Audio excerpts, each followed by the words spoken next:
Dear students, कल हम पढ़ रहे थे लोकसभा का जो गठन है उसके बारे में हमने चर्चा की थी कि लोकसभा का गठन किस प्रकार होता है और उसके पदाधिकारी कौन कौन से होते हैं, सदस्यों का निर्वाचन किस प्रकार का होता है और कार्यकाल किस प्रकार का होता है। तो इन चीज़ों पर हमने चर्चा करी।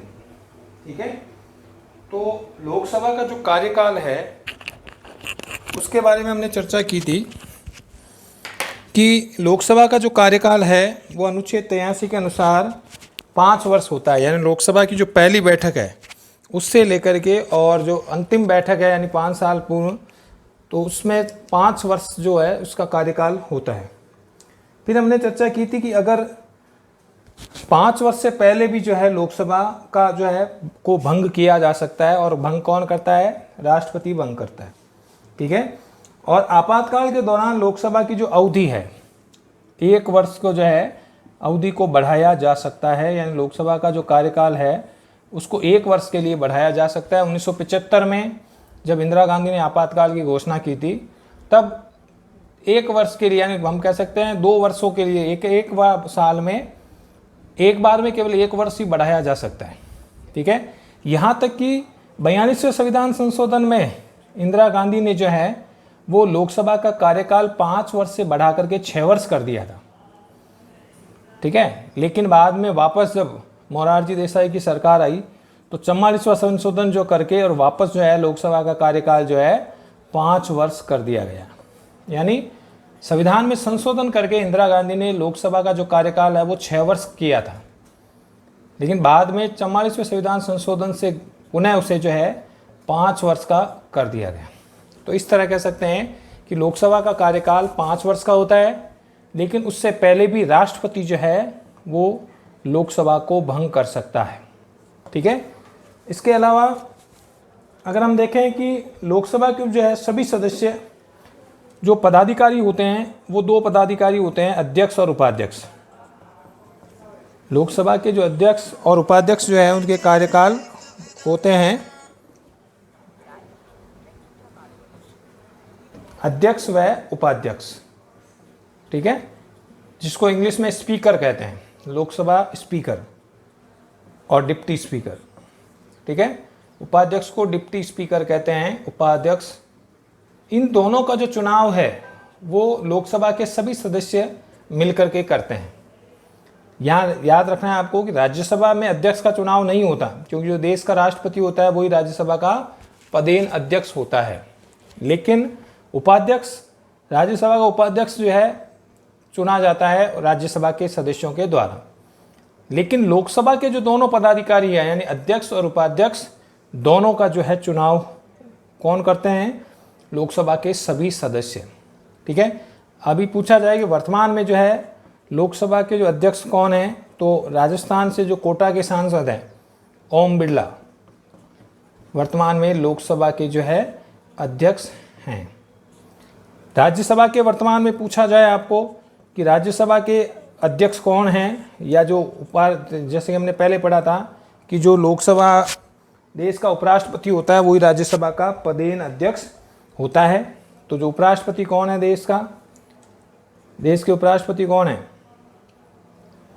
राज्यसभा जो अध्यक्ष होता है जिसे सभापति कहते हैं वो कौन है? वेंकैया नायडू। वेंकैया नायडू। तो लोकसभा के वर्तमान में अध्यक्ष कौन है? ओम बिरला। और राज्यसभा के वर्तमान अध्यक्ष यानी देश के उपराष्ट्रपति कौन है? वेंकैया नायडू। तो इस तरह हम कह सकते हैं कि लोकसभा के 2 पदाधिकारी होते हैं, अध्यक्ष और उपाध्यक्ष। सामान्यतः एक परंपरा है कि जो अध्यक्ष उसी दल का होगा जिस दल का जो है बहुमत होता है लोकसभा में, और उपाध्यक्ष जो है विपक्ष का नेता होता है, विपक्ष का व्यक्ति होता है। एक परंपरा है। फिर बात आती है त्यागपत्र की। तो अध्यक्ष अपना त्यागपत्र देता है उपाध्यक्ष को और उपाध्यक्ष अपना त्यागपत्र देता है अध्यक्ष को। तो ये दोनों एक दूसरे को अपना त्यागपत्र सौंपते हैं। ठीक है, अब अगर हटाना है, इनको हटाने का जो है, तो अध्यक्ष को और उपाध्यक्ष को हटाने का जो प्रस्ताव है वो लोकसभा के सभी सदस्यों के द्वारा लाया जाता है और बहुमत से, लोकसभा के सदस्यों के बहुमत से अध्यक्ष और उपाध्यक्ष को उनके पद से हटाया जा सकता है। लेकिन इसकी पूर्व सूचना जो है वो 14 दिन पहले दी जानी चाहिए। अगर लोकसभा को अध्यक्ष को हटाने या उपाध्यक्ष को हटाने का प्रस्ताव आया है तो इसकी पूर्व सूचना 14 दिन पहले अध्यक्ष को देनी जरूरी है, ठीक है। और उस बैठक में जिसमें लोकसभा को हटाए जाने का प्रस्ताव है उसमें अध्यक्ष उसकी जो है अध्यक्षता नहीं कर सकता, ठीक है। अगर अध्यक्ष, एक बात और याद रखना है कि अध्यक्ष और उपाध्यक्ष दोनों ही अगर अनुपस्थित हैं किसी बैठक में, अध्यक्ष और उपाध्यक्ष दोनों ही अनुपस्थित हैं, तो ऐसे समय में लोकसभा की जो बैठकों की अध्यक्षता करेगा वो राष्ट्रपति के द्वारा जो निर्धारित व्यक्ति है, राष्ट्रपति के द्वारा जो निर्धारित व्यक्ति है वो लोकसभा की बैठकों की अध्यक्षता करेगा। तो ये हो गए लोकसभा के जो पदाधिकारी हैं, अध्यक्ष और उपाध्यक्ष, ठीक है। अध्यक्ष अपना त्यागपत्र उपाध्यक्ष को देता है, उपाध्यक्ष अपना त्यागपत्र अध्यक्ष को देता है, ठीक है। तो ये चर्चा हमने पिछले जो है क्लास में, हमने पिछले वीडियो में कर ली थी। अब हम बात करते हैं लोकसभा के जो अध्यक्ष, उसके कार्य क्या हैं, ठीक है। तो यहां पर हम पढ़ते हैं लोकसभा अध्यक्ष के कार्य। लोकसभा अध्यक्ष के कार्य,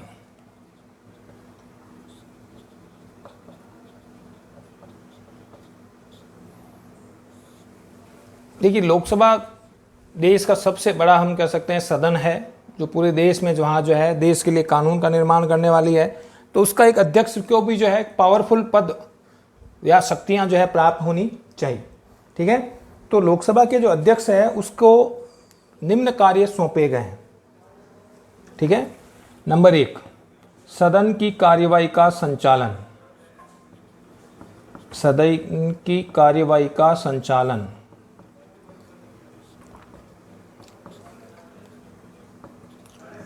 लोकसभा अध्यक्ष जो है वो सदन की कार्यवाही को सही संचालित करता है और समय बोलना, कौन कितना बोलेगा, कौन सा सदस्य कितना बोलेगा, इन सब को जो है वो तय करता है, ठीक है। लोकसभा में शांतिपूर्ण तरीके से कार्यवाही हो, ये देखना अध्यक्ष का कार्य होता है, ठीक है। तो अध्यक्ष सदन की कार्यवाही का संचालन करने का दायित्व उसका है और सदन में शांति व्यवस्था बनाए रखने का जो दायित्व है वो लोकसभा का अध्यक्ष का मुख्य कार्य है। सदन में शांति व्यवस्था बनाए रखना और सदन की कार्यवाही का सही संचालन करना, ठीक है। तो ये लोकसभा अध्यक्ष का पहला कार्य है, ठीक है। दूसरा है सदस्यों के बोलने का समय निर्धारित करना। सदस्यों के बोलने का समय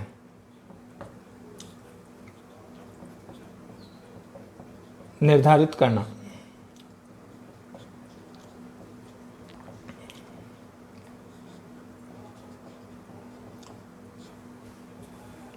लोकसभा अध्यक्ष का दूसरा कार्य है कि कौन सा सदस्य कितना बोलेगा, कितना समय बोलेगा, 2 मिनट, 5 मिनट, ये सदस्यों को जो बोलने का समय है वो निर्धारित करता है, ठीक है। उससे पहले, यानी आपको सदन में जिस विषय पर बोलना है उससे पहले आपको लोकसभा अध्यक्ष की अनुमति लेनी आवश्यक है। बिना अध्यक्ष की अनुमति के लोकसभा में जो है कोई भी व्यक्ति, कोई भी सदस्य नहीं बोल सकता किसी विषय पर, ठीक है। तो वो सदस्यों को बोलने की अनुमति देता है और ये तय करता है कि कौन सा सदस्य कितना समय बोलेगा और किस विषय पर बोलेगा। मतलब समय भी देता है, कितना समय तक बोलेगा, कौन सा सदस्य कितने समय बोलेगा और किस विषय पर बोलेगा, ये तय करना भी लोकसभा अध्यक्ष का कार्य है। अगर आपको किसी सदस्य को लोकसभा में बोलना है तो वह कितने समय बोलेगा, 5 मिनट, 10 मिनट, 15 मिनट, उसका समय निर्धारित करना और कौन से विषय पर बोलेगा ये निर्धारित करना भी लोकसभा अध्यक्ष का मुख्य कार्य है, ठीक है। तीसरा, किसी विषय पर मतदान करना। किसी विषय पर मतदान करवाना या मतदान करना।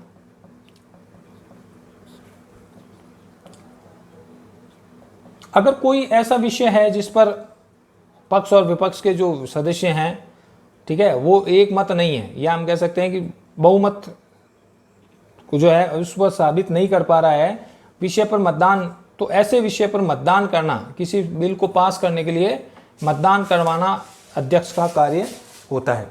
ठीक है, तो किसी भी विषय पर मतदान करने के लिए वह उस विषय को सदन के सामने रखता है कि भाई इसमें ये पास होना चाहिए या नहीं। फिर सदन उस विषय पर वोटिंग करता है और उसके बाद उस विषय को या उस जो है बिल को पास किया जाता है। तो ऐसा कोई विषय है जो विवादास्पद विषय है तो उस पर मतदान करवाने का काम भी जो है लोकसभा अध्यक्ष करता है।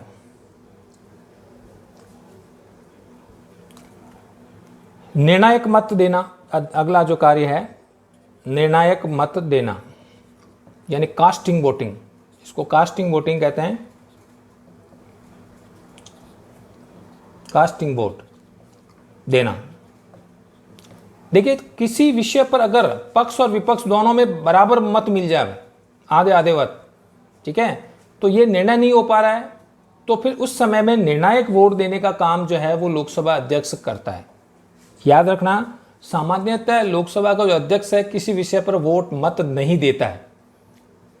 ठीक है, किसी विषय पर मत नहीं देता है, केवल मत तभी देता है जब किसी विषय को लेकर के पक्ष विपक्ष दोनों बराबर हो जाए, यानी पक्ष और विपक्ष में दोनों में बराबर वोट मिले, तो ऐसे में कास्टिंग वोट या निर्णायक मत देने का जो अधिकार है वो लोकसभा के अध्यक्ष को होता है। ठीक है, तो सामान्यतः लोकसभा का जो अध्यक्ष है वो वोट नहीं देता है, अपने मत का प्रयोग नहीं करता है, लेकिन जब पक्ष और विपक्ष में बराबर मत मिले तो वह अपना निर्णायक वोट, निर्णायक मत उस समय देता है। ठीक है, बाकी समय में वो वोट नहीं देता है। ठीक है, फिर सदन को स्थगित करना,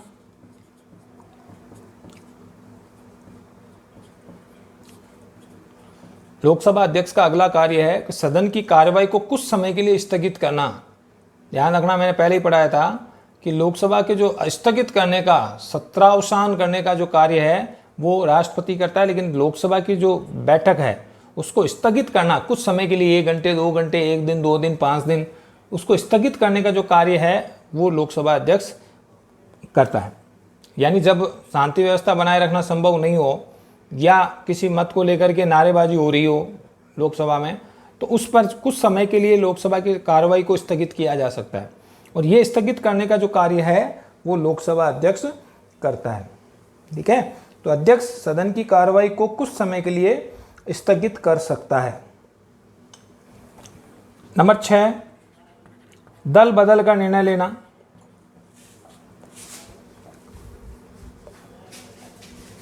दल बदल के आधार पर निर्योग्यता तय करना।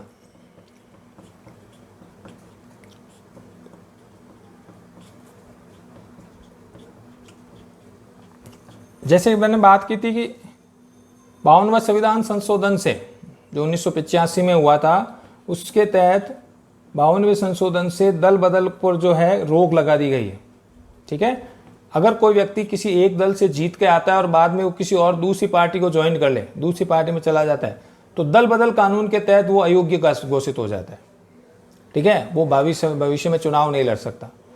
ठीक है, तो ये दल बदल के सभी मामलों के जो है ये तय करने का कार्य लोकसभा अध्यक्ष को है। वो ये तय करता है कि कोई मामला दल बदल से संबंधित है या नहीं।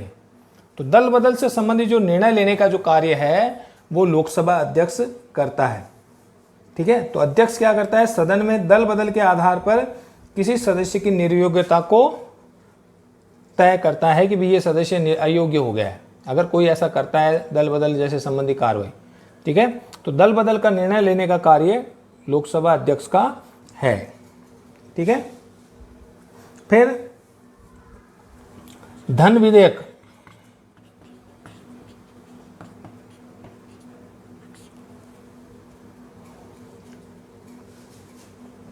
का निर्णय लेना। देखिए, 2 तरह के विधेयक हो गए। जब हम पढ़ेंगे विधेयक के कानून किस तरह बनते हैं, तो 2 तरह के विधेयक होते हैं। कौन से? एक तो साधारण विधेयक,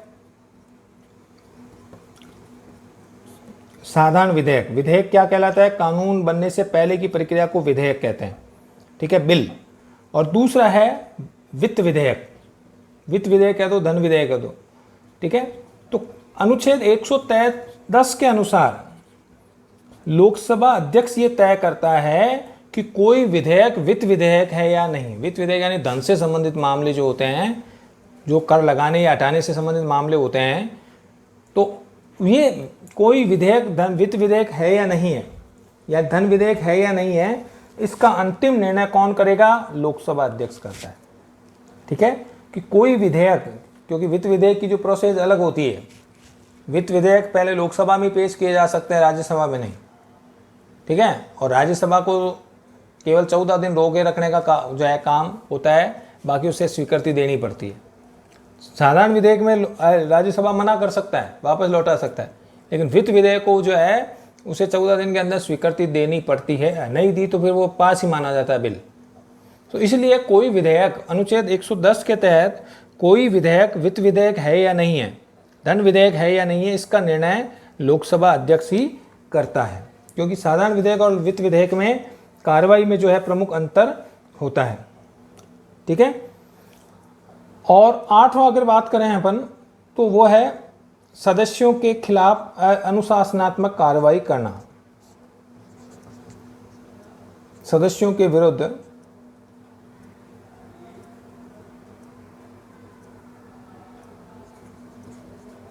अनुशासनात्मक कार्रवाई करना।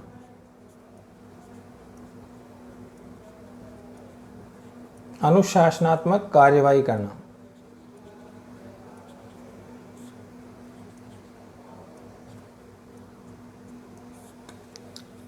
देखिए, सदस्यों के विरुद्ध अनुशासनात्मक कार्रवाई करना, इसका मतलब क्या हो गया कि अगर कोई सदस्य लोकसभा में अभद्र भाषा का प्रयोग करता है, या लोकसभा में ऐसी कोई जो निंदनीय कार्रवाई करता है, ठीक है, तो उस सदस्य के खिलाफ, या जो समझता है कि या उससे ज़्यादा बोलता है या अभद्र व्यवहार करता है लोकसभा में, तो ऐसे सदस्य के खिलाफ अनुशासनात्मक कार्रवाई करने का जो दायित्व है वो लोकसभा अध्यक्ष करता है। उसकी वो सदस्यता को रद्द तक करवा सकता है, कुछ समय के लिए लोकसभा में आने से मना कर सकता है।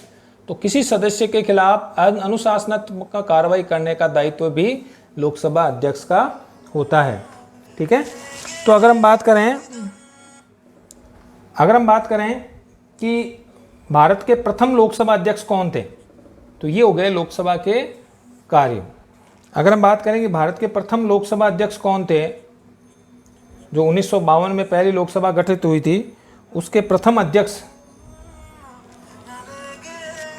हाँ स्कूल में हाँ, क्यों तो कोई एक सैंपल बता सकेगी माने यार वो तो इतनी देर तो टी हो, लेकिन अब चलेगा। हाँ तो ले रहे होगी वो, वाह, कोई दूसरा मंगाया जगह ले रहे हो, ठीक है। जीवी मावलंकर, गणेश वासुदेव मावलंकर, ठीक है। प्रथम लोकसभा अध्यक्ष कौन थे? गणेश वासुदेव मावलंकर, जो 1952 में गठित हुई थी पहली लोकसभा। पहली लोकसभा के जो अध्यक्ष अगर पूछा जाए प्रश्न, प्रथम लोकसभा के अध्यक्ष कौन थे, तो वो थे जी गणेश वासुदेव मावलंकर, जीवी मावलंकर। और वर्तमान में आपसे पूछा जाए कि वर्तमान में लोकसभा के अध्यक्ष कौन है, वो मैंने पहले ही बता दिया कौन है, ओम बिरला। ओम बिरला, जो कि राजस्थान से कोटा के सांसद हैं, ठीक है। तो ये जो है लोकसभा अध्यक्ष से संबंधित जो है बातें होगी, ठीक है। और अगर उपाध्यक्ष, इसमें एक और बात देखें कि अगर लोकसभा के उपाध्यक्ष पूछें, वर्तमान में लोकसभा के उपाध्यक्ष पूछें, तो एम थम्बी दुरई लोकसभा के अध्यक्ष कौन है? ओम बिरला। और उपाध्यक्ष कौन है? एम थम्बी दुरई, ठीक है। तो इस तरह ये लोकसभा के अध्यक्ष के कार्य हैं। और इम्पोर्टेंट प्रश्न है, लोकसभा अध्यक्ष के कोई 3 कार्य पूछ सकते हैं, 3 नंबर का प्रश्न आ सकता है, इसलिए इसको इम्पोर्टेंट माने कि लोकसभा अध्यक्ष के क्या कार्य हैं। सदन की कार्रवाई का संचालन करना, सदन में शांति और व्यवस्था बनाए रखना, बोलने का समय निर्धारित करना, ठीक है, कौन कितना बोलेगा, किस विषय पर बोलेगा ये तय करना, किसी विषय पर मतदान करवाना जहाँ पर मतदान आवश्यक हो, किसी विषय को बिल को पास करने के लिए, निर्णायक कास्टिंग वोट देना, निर्णायक पर मत देना, कि जब अध्यक्ष पक्ष और विपक्ष में दोनों में बराबर मत मिले तो ऐसे समय में निर्णायक वोट वो देता है। सामान्यतः वो वोटिंग नहीं करता है, लेकिन वो निर्णायक वोट देने का उस समय वोट देता है। सदन को स्थगित करना, कुछ समय के लिए सदन को स्थगित किया जा सकता है, ये कार्य लोकसभा अध्यक्ष करता है। दल बदल के आधार पर निर्योग्यता के जो नियम बनाना कि भी कोई व्यक्ति की कार्रवाई दल बदल से संबंधित है या नहीं, ये निर्णय लेना लोकसभा अध्यक्ष का कार्य है। धन विधेयक के संबंध में निर्णय लेना कि भाई कोई विधेयक धन विधेयक है या साधारण विधेयक है, ये निर्णय करना लोकसभा अध्यक्ष का कार्य होता है। ठीक है। और सदस्यों के विरुद्ध अनुशासनात्मक कार्यवाही करना, अगर सदन में शांति व्यवस्था भंग होती है या अभद्र भाषा का प्रयोग होता है या लोकसभा की जो मर्यादा को भंग करने वाला है, तो इसके खिलाफ अनुशासनात्मक कार्रवाई करना लोकसभा अध्यक्ष का कार्य है। तो आपसे पूछा जाए कि भारत में प्रथम लोकसभा अध्यक्ष कौन थे? GV मावलंकर, गणेश वासुदेव मावलंकर। ठीक है। वर्तमान में लोकसभा अध्यक्ष कौन है? 17वीं लोकसभा, जो वर्तमान में कौन सी लोकसभा है? 17वीं लोकसभा है, उसके अध्यक्ष पूछे जाए तो कौन है? ओम बिरला। और उपाध्यक्ष कौन है? M थम्बीदुरई। ठीक है। तो ये हो गए लोकसभा अध्यक्ष के कार्य।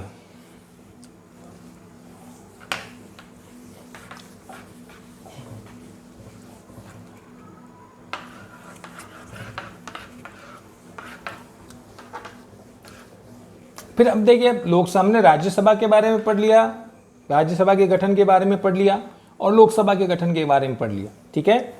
तो अगर हम दोनों की चर्चा करें अपन, तो अगर एक बात फिर हम संसद की शक्तियां पढ़ेंगे, जिसमें दोनों को सम्मिलित रूप से पढ़ेंगे। ठीक है। तो अगर हम संक्षिप्त रूप से चर्चा करें कि लोकसभा और राज्यसभा के जो कार्य हैं या गठन में अंतर क्या है, तो इधर हमने ले ली लोकसभा और इधर ले ली हमने राज्यसभा। ठीक है। गठन में अंतर क्या है इसके, अगर पूछे जाए तो गठन में देखिए इसकी जो सदस्य संख्या कितनी है, सदस्य संख्या कितनी होती है लोकसभा की, जैसे हमने बात की थी, लोकसभा की सदस्य संख्या कितनी होती है? 545। वर्तमान में 545 है।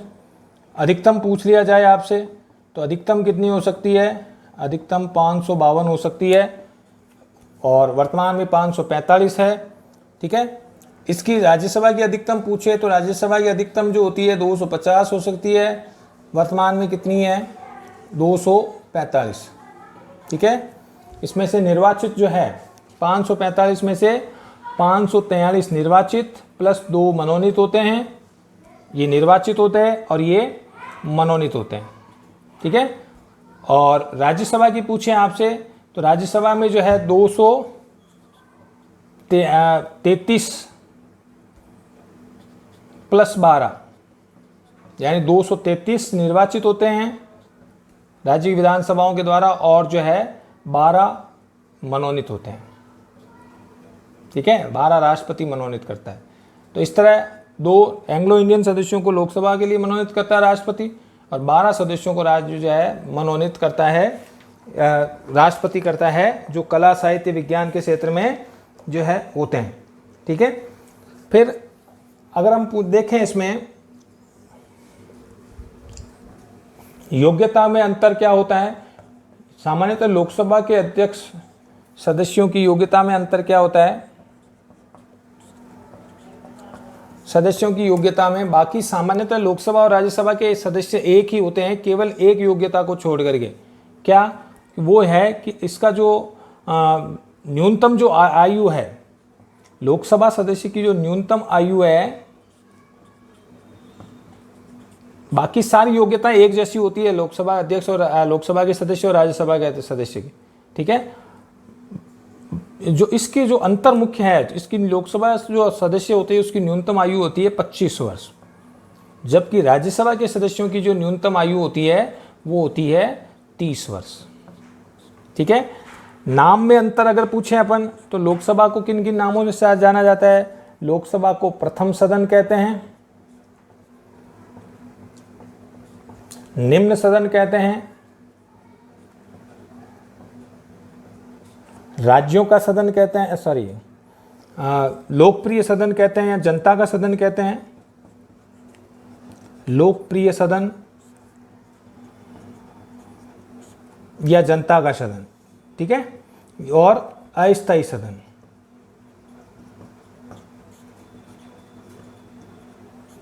जबकि राज्यसभा को किन के नामों से जाना जाता है? राज्यसभा को द्वितीय सदन,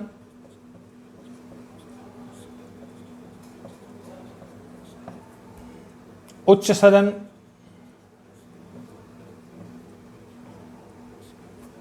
राज्यों का सदन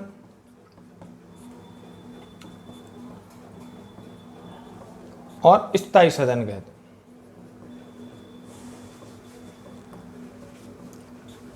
फिर निर्वाचन के संबंध में अंतर पूछा जाए, चुनाव संबंधी जो अंतर है, लोकसभा के जो सदस्यों का चुनाव जनता द्वारा प्रत्यक्ष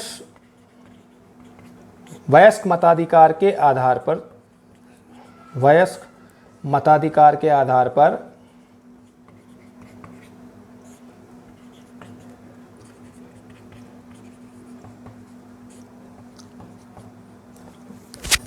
ठीक है, लोकसभा के जो सदस्यों का चुनाव जनता के द्वारा प्रत्यक्ष रूप से वयस्क मताधिकार के आधार पर होता है।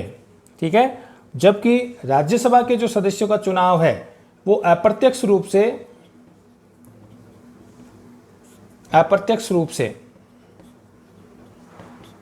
ठीक है, किस पद्धति से होता है? एकल संक्रमणीय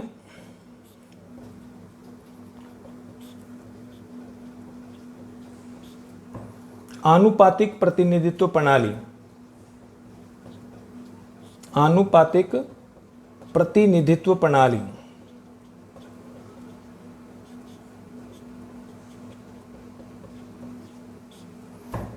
अप्रत्यक्ष रूप से एकल संक्रमणीय आनुपातिक प्रतिनिधित्व प्रणाली के माध्यम से होता है।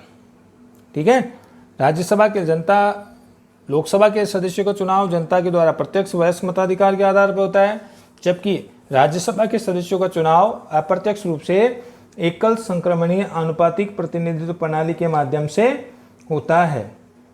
ठीक है, शपथ में जो हम दोनों ही देखते हैं कि दोनों के शपथ में अंतर। अब इसके पदाधिकारियों में जो है अंतर क्या है? पदाधिकारी कौन कौन होते हैं? लोकसभा के जो अध्यक्ष है उनको अध्यक्ष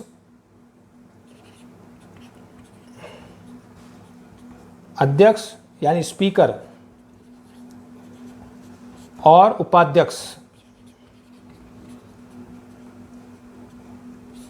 डिप्टी स्पीकर के नामों से जाना जाता है। ठीक है, अगर आपको राज्यसभा के पदाधिकारी के पूछें तो राज्यसभा के जो पदाधिकारी हैं वो होते हैं, अध्यक्ष को जो है सभापति के नाम से जानते हैं। अध्यक्ष सभापति के नाम से जानते हैं। अध्यक्ष को सभापति और उपाध्यक्ष को उपसभापति।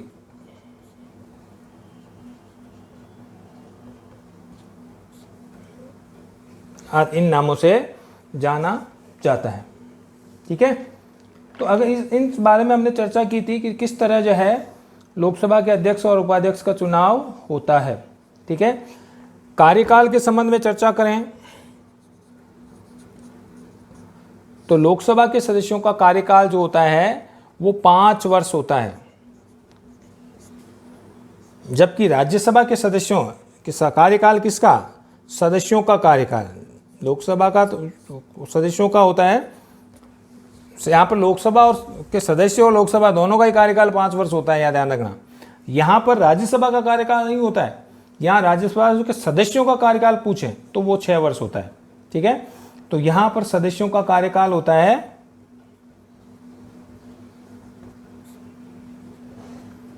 तो जैसे कि हमने चर्चा की थी, लोकसभा राज्यसभा एक अस्थायी सदन है जो कभी भंग नहीं होता है, स्थायी सदन है जो कभी भंग नहीं होता है। ठीक है, तो लेकिन इसके सदस्य को जो एक राज्यसभा सदस्य जो है अपना कार्यकाल 6 वर्ष तक जो है अपने पद पर रहता है। ठीक है, तो ये कार्यकाल संबंधी जो है अंतर हो गया। ठीक है, तो इन सब बारे में हमने चर्चा की थी किस तरह जो है लोकसभा और राज्यसभा के जो है चुनाव में, कार्यकाल में और इस प्रकार का अंतर होता है। ठीक है, तो अब फिर अध्यक्ष और उपाध्यक्ष के क्या कार्य हैं? तो ये जो है लोकसभा और राज्यसभा के गठन में जो है प्रमुख अंतर ये होता है। ठीक है। अध्यक्ष उपाध्यक्ष को अलग अलग नामों से जाना जाता है, ठीक है। तो इस तरह लोकसभा और राज्यसभा के जो है गठन के संबंध में प्रमुख अंतर होता है कि सदस्य संख्या होती है अधिकतम 545, अधिकतम 552 और इसकी 250 हो सकती है। सदस्य संख्या वर्तमान में 545 है, 543 निर्वाचित और 2 मनोनीत, राष्ट्रपति के द्वारा मनोनीत। इसमें 233 निर्वाचित और 12 राष्ट्रपति के द्वारा मनोनीत, ठीक है। योग्यता में अंतर, बाकी सारी योग्यताएं एक जैसी होती है लोकसभा राज्यसभा के सदस्यों की। बाकी एक इसकी जो है न्यूनतम आयु में अंतर है कि लोकसभा सदस्य की जो है न्यूनतम आयु 25 वर्ष होनी चाहिए और इसकी 30 वर्ष होनी चाहिए, ठीक है। इसके नाम है प्रथम सदन कह सकते हैं, निम्न सदन कह सकते हैं, लोकप्रिय सदन कह सकते हैं और अस्थायी सदन कहते हैं, ठीक है। जबकि राज्यसभा को द्वितीय सदन, उच्च सदन, राज्यों का सदन और स्थायी सदन कहते हैं। चुनाव, सदस्यों का जो चुनाव है वो जनता द्वारा प्रत्यक्ष वयस्क मताधिकार के आधार पर होता है। लोकसभा के सदस्यों का चुनाव ये अप्रत्यक्ष रूप से एकल संक्रमणीय आनुपातिक प्रतिनिधि प्रणाली द्वारा होता है, यानी जनता के द्वारा प्रत्यक्ष रूप से नहीं होता। इसके पदाधिकारी अध्यक्ष को स्पीकर और उपाध्यक्ष को डिप्टी स्पीकर कहते हैं, जबकि अध्यक्ष के सभापति और उपसभापति के नाम से जानते हैं। सदस्यों का कार्यकाल इसका 5 वर्ष होता है और इसके कार्यकाल 6 वर्ष होता है। तो इस तरह अध्यक्ष और उपाध्यक्ष हम कह सकते हैं लोकसभा और राज्यसभा के गठन का जो है प्रमुख अंतर ये है। अब हम कल पढ़ेंगे लोकसभा और राज्यसभा को सम्मिलित रूप से, यानी जो संसद कह लेती है उस संसद की शक्तियाँ क्या है, उसके बारे में हम चर्चा है नेक्स्ट क्लास में करेंगे, ठीक है। धन्यवाद।